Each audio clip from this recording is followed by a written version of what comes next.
When I was a kid in the early 2000s, I dreamed of a world where 40k games were being released left, right and centre. I saw the potential for the IP and the things that could be made. Now, in 2026, Space Marine 2 is the second most played game on my entire Steam account. That account is 18 years old, with 18 years of constant playtime, and it's number 2. Its success is a signal that we might be walking into a great era of Warhammer 40k games.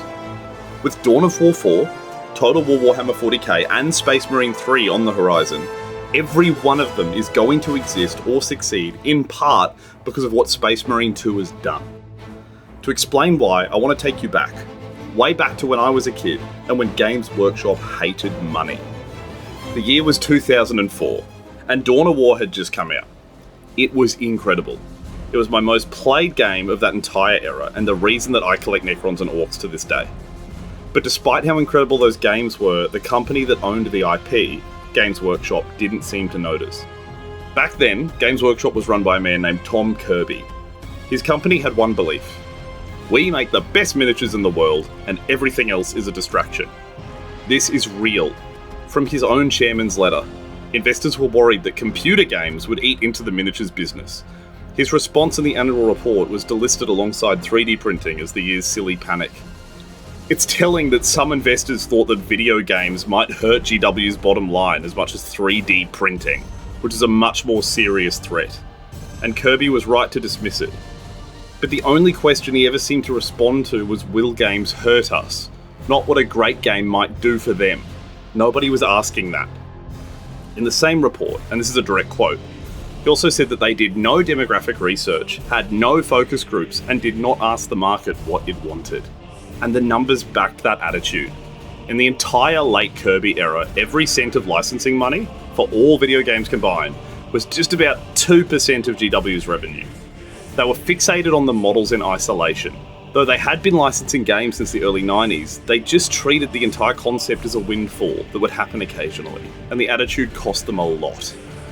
A fun what-if is in 1994, Blizzard, which built Warcraft, hoped to get the Warhammer license originally. Patrick Wyatt, the guy who programmed the original Warcraft, had a blog quoting how big of an inspiration Warhammer was for Warcraft. The license talks died on business terms. Years later, his own dad came back from a trip with a box of Warhammer miniatures and told him, "They reminded me a lot of your game. You might want to have your legal department contact them because I think they're ripping you off." So some of the biggest strategy franchises in history got built in part because of Warhammer's inspiration. And Blizzard wasn't a one-off. There was a French studio called Cyanide that asked GW for Blood Bowl, which was a fantasy football spin-off that GW itself had just forgotten. They were turned down, so Cyanide shipped their own version in 2004 called Chaos League. They then got sued. Rather than going to trial, GW settled it by handing them the actual license. That's what it took to get in bed with them and actually use the IP. Blood Bowl eventually shipped in 2009 with that license on the box. In the early 2000s, Games Workshop also had its own Warhammer MMO in development at a studio called Climax. After 4 years of work and 2 shows at E3s, Games Workshop looked at the $30 million it would take to finish the MMO, which is half of what WoW cost, decided it was too expensive, and completely pulled the funding. Then, 5 months later, World of Warcraft launched, and completely transformed MMOs. I still wonder what things could have been if they kept that alive. To be fair to them, in the early era of Games Workshop, the license did land with some people who cared. THQ held the whole 40k license nearly exclusively from 2001, and THQ gave it to Relic, which gave us Dawn of War. The early Dawn of War series is a set of games I will defend with my life, which then, in 2011, gave us something else: Space Marine. In 2011, every shooter was hiding behind the same chest-high walls. Then Space Marine came out. Its entire pitch was you are an Astartes. You do not take cover. You wade in, ranged and melee flowing into each other, and executing to win health back. This was a unique concept, and the power fantasy played really well. As a kid, this type of game was something I'd always wanted, and I adored it. It was the first game to ever really show the spectacle of what 40k could be, in a AAA format. I finished it about 3 times. I also went in and replayed the whole thing the week Space Marine 2 launched. Now, the game was a little short, and the second half leaned repetitive, selling below what THQ had hoped. But the core of it was awesome. It was genuinely sick watching tarantula turrets mow down orcs while I supported the guard. I started to see the potential of what 40k games could be in that moment. It was meant to be a trilogy, and just as I started to get excited, THQ died. In early 2013, its corpse was auctioned off, and Relic went to Sega for $26.6 million. The planned Space Marine trilogy died with it. The game's director, Raphael van Lierop, set it straight. It became clear that Space Marine 2 wasn't going to happen. I was pretty heartbroken about that, but that's the way the business works. Captain Titus was dead, and nobody knew it would take 13 years for him to come back. Meanwhile, something was changing in Games Workshop. In January 2015, Kirby stepped down, and Kevin Roundtree became the CEO. This new management understood something that the old guard never did. All these Warhammer games were an advertisement for Warhammer. He seemed to understand what kids like me did, that these games got us to buy models. His first annual report literally said they're constantly looking to grow their royalty income. Their head of licensing stated, "We're prepared to consider any serious pitch that looks like a good game that's commercially viable."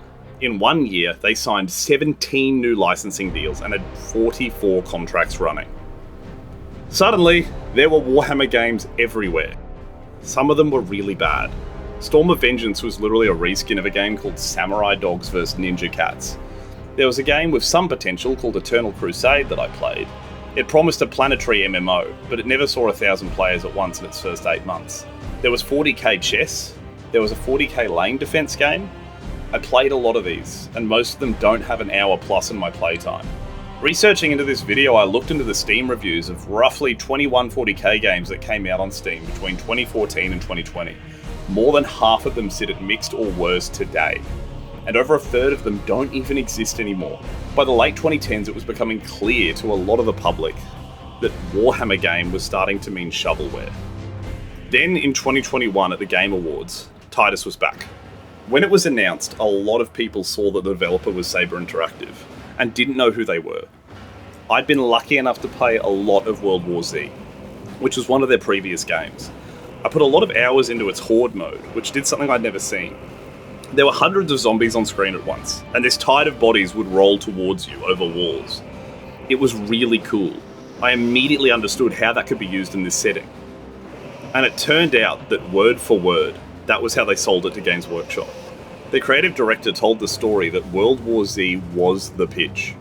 They sat GW down in front of it and said, quote, "Okay, imagine that the zombies are tyranids."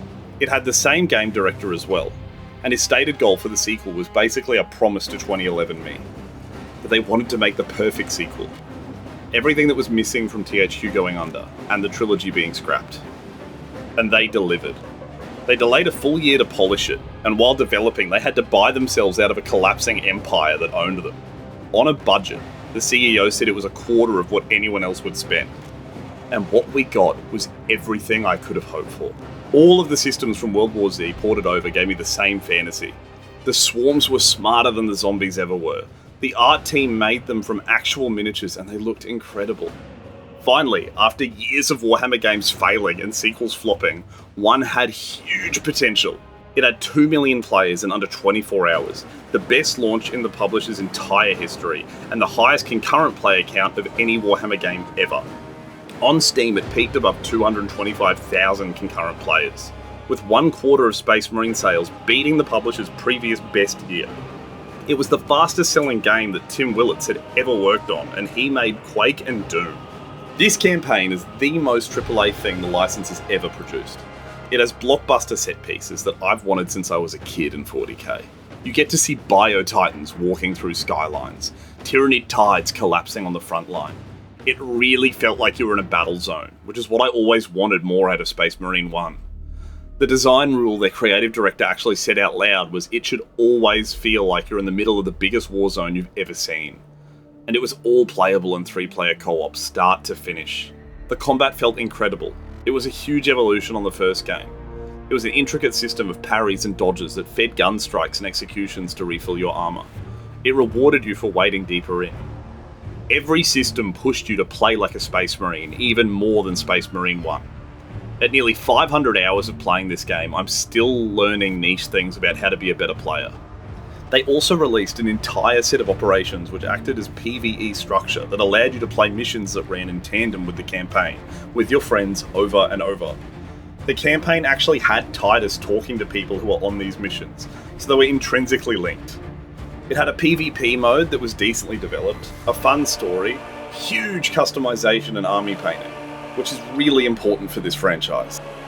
And then the part I'd argue was the most important. They didn't leave. In the first 2 years, they nearly doubled the content, releasing tons of free operations, adding new enemies, new difficulties, a siege mode, which is a horde mode, the thing I fell in love with World War Z for, which for Saber Interactive felt perfect. And then another class, the Tech Marine, which was huge for me, because the Tech Marine is my favourite Space Marine fantasy. At nearly year 2, this is still going, and they have a roadmap to continue working on this. 12 million people have now played this game, and all those players had somewhere to go. GW's own annual report said people walked into their stores because of Space Marine 2 and the Amazon episode that it spawned, buying products they'd seen in the game. Remember that licensing chart we showed from the Kirby era earlier? £1.5 million in 2015. In the Space Marine 2 year, it was 52.5 million. Games Workshop called it a new benchmark in terms of success for a Warhammer video game. They said in that same report that it's going to be a bigger focus for them. This is a company that once listed them next to 3D printing as an investor panic. Now it plans its years around them.